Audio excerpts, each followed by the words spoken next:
asked me, she goes, what's going through your head? What are you saying to yourself? And I said, oh, wow, that's easy, I'm a loser.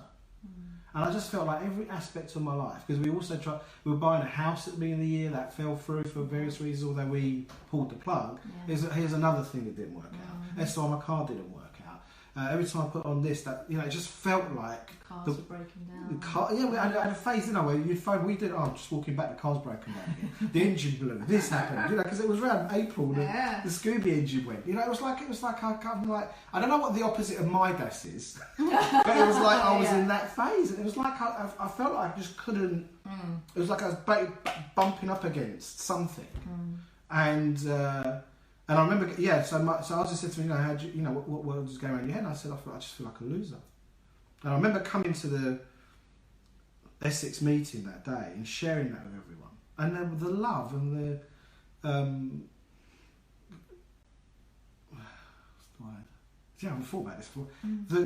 The empathy for me as an individual was amazing. You know, and I had messages come through after that day, and you know, this feeling of not making a difference. And I remember, you know, I said I wasn't going to acknowledge people individually today. I just had this thing, but I'm going to acknowledge Jerry, and it came at the right time as well. You made a difference to me. You were his he was your starfish. He was my starfish. Yeah. He just said you made a difference to me, and it was like. It was that I remember that moment, and I guess it was like you're being battered all and defending everything. And this one little bullet got through and went, and there was this thing about humility. It's the kind of what I learnt for myself about. Yes, there's all this crap going on the planet, and there's loads to be angry about, and we should be angry at a level. You know, by that I mean if people are getting. If the things the atrocities that are happening on the planet, we can't just sit there and be blasé and go, yeah, it's life, you know, sit down on a mountain and meditate. No, they are things to be affected by. But I guess the big lesson I learned around about June, July was humility. Is actually to get that there is a difference being made right here.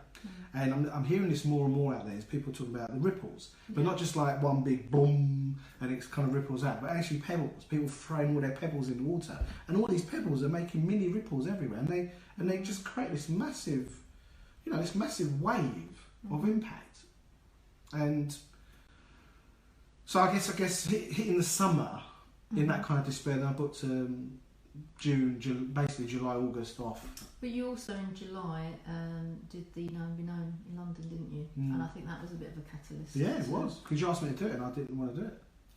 There was a reason I asked you to do it. I get it. Because, which I would never have done 2 or 3 years previously, but having seen so many people come away from a Known Be Known and going, wow, that was an amazing experience. You kind of know there's this cathartic process that they go through in the preparation of it and the delivery of it and the after effect of it as well. It's like a 3-stage process that if you are able to allow yourself to be vulnerable by when you're considering what you're going to share, and you go, do you know what, I will share that as well. And then you physically do it, which when you're doing it in front of an audience, not an audience but a community of BeCollaboration people that you know are there with love in their eyes for you, all of a sudden it just, life kind of filters into that place. You know, given that we created the Genius slot and we created the Known Be Known slot and we created it for a reason, I'd never done one. Not as it was intended. We'd always done it as I want to do a Known Be Known to educate and contribute, and it was always about giving. And I guess it still is. It is to an extent, but it was sharing. You know. But the giving from your perspective, so that people are going to learn and take away from, is that there's nobody that doesn't suffer in this way. We're all vulnerable, and we can all be. Tomorrow, you could be in the same place that I am today, and if I'm not going to stand up and say I'm in a shit place, then other people are going to go, oh, well, he's all right. But that talk I started off, I said, it's not about BeCollaboration, not about Gill. This is not about the organisation. Obviously, all those things are. But it's about you as a human being. Yeah, it's about me as a human being first. Exactly. And I think there's something about preparing oneself, whether you're a current member and you haven't done one yet, or you're thinking about getting involved with BeCollaboration. There's something about putting yourself authentically in front of people and sharing what you've learned, what you've been through, and how you've come through it, or maybe, you know, I'd say for me, I'm still going through it. Yeah. The support and the overwhelming rooting for you, the experience I had of people going, wow, that was like, how, you know, thank you for sharing that, and to see, you know, I guess to see me going through that allowed people It wasn't like I was the only one that ever done it, but I think I'd never done it with the community, given who we, given that we're the founders. And I think the knock-on benefits for me personally were tremendous. To feel part of a community at the level, there's a difference between being a party goer and being the host. We're hosts on the whole. We turn up, we do our job, we get the thing done, we put the lights up, the video, we deliver. But when you're there as a participant and you're getting your part of gaining the value of that, for me, I think it was the kind of first time I really got BeColl for me, which is quite a thing. It's quite. Knowing what we're providing is different from experiencing it for yourself. Do you get my point? It's not like I don't know that's what goes on. So in other words, it's there for the taking. Anybody can come and experience. Definitely. I just think I look back now. Just like, how could you not be part of it? And this isn't a covert invite. So there's an open invite. Come anytime you want. But there's something about being connected with people and being connected with other human beings, going through whatever you're going through, good, bad, indifferent, up, down. So you're either going up or down. There's no, if you're that, then it's, it's a bit late, right?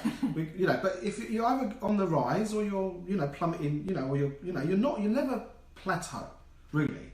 And I think it's a great place to share the trials and tribulations of life and those ambitions. And people take you seriously. People put an arm around you, a pat on the back, they'll kick you up the arse, they'll pull you, they'll do whatever is needed to help you get through.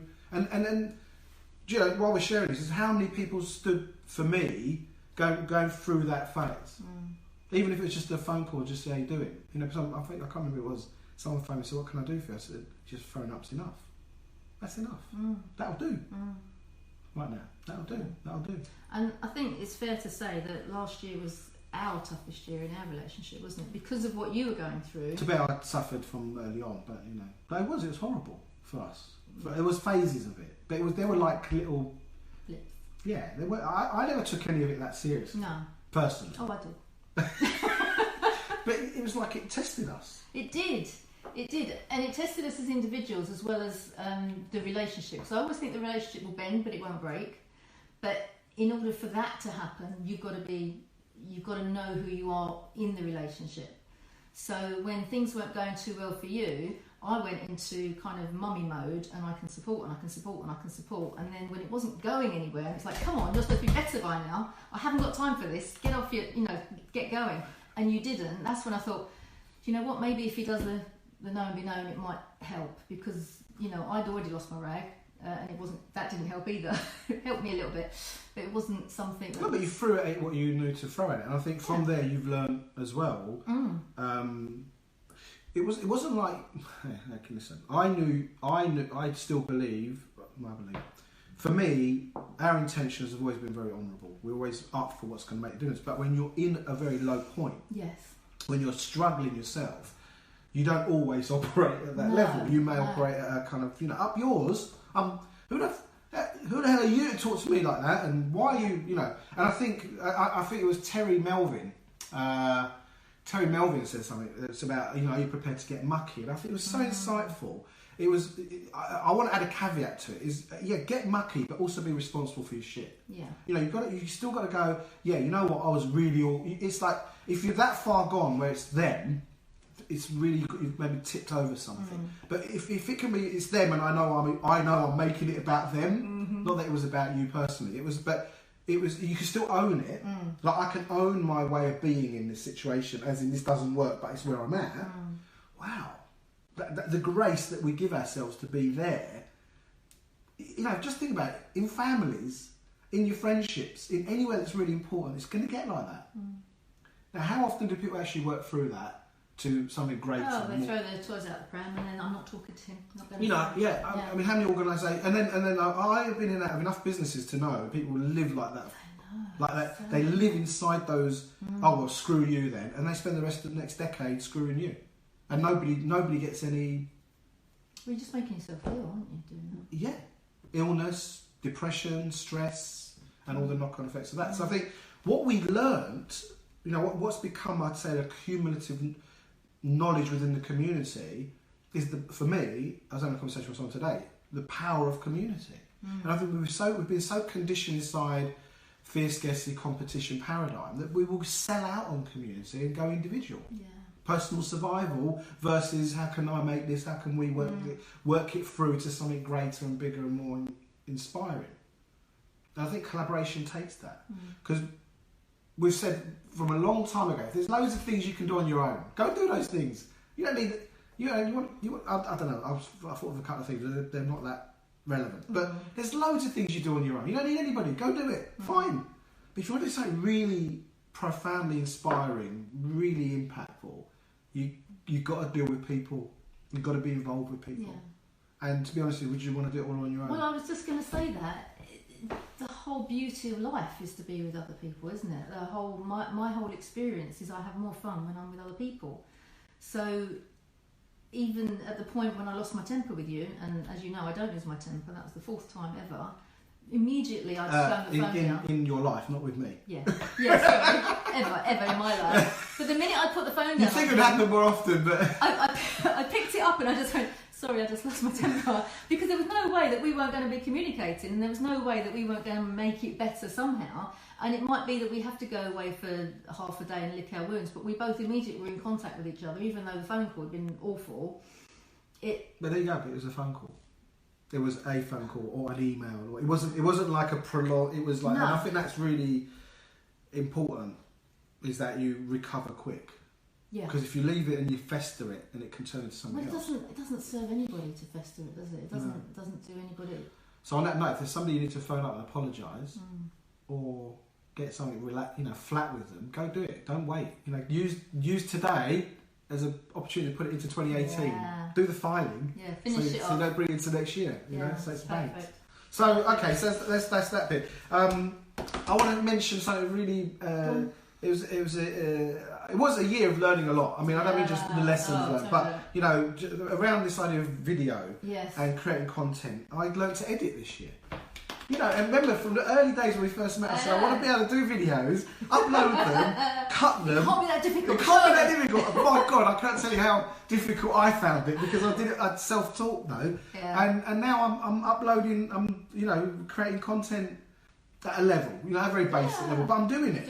Yeah. Well, this was my other frustration. I look at all my highlights, all the great stuff, but the tough times for me with bloody technology this year. Driven me crazy. I mean, who decided we should have GDPR? That's caused me a lot of problems. And there were so many things like even getting the book onto Amazon. It really should. You did go through a lot. That was horrendous. And the title on Amazon is incorrect. Oh, shush. No, but and I can't change it. No, and she can't. If anybody knows how, even at the moment, I can't even put a review. I say to other people, put a review on my book, but they go, yeah, and they do it, and I can't do anything on theirs because it won't let me in. And I've tried anyway, and I've emailed people. Technology has been very frustrating. The CRM system we had to change, the email marketing we had to change. There were so many. And these things don't happen. You don't just kind of start a new CRM or a new email. The learning curve. It's kind of, to get it to work, it's taken a lot of effort. But on the other hand, when somebody said, i.e. Jeremy, thank you very much, Jezza, for have you seen this Mighty Networks? Do you think you should have a platform? That, in comparison, has been a dream, because even I can do it. It's just fun. Yeah, that's the other thing I was going to mention. I had the platform, Jeremy's little tap. For him, it was probably just a, hey, why don't you set up a platform? I don't know, maybe he gave it a lot more thought than that. But within his realm of understanding, he put something in front of us that we wanted from a long time ago.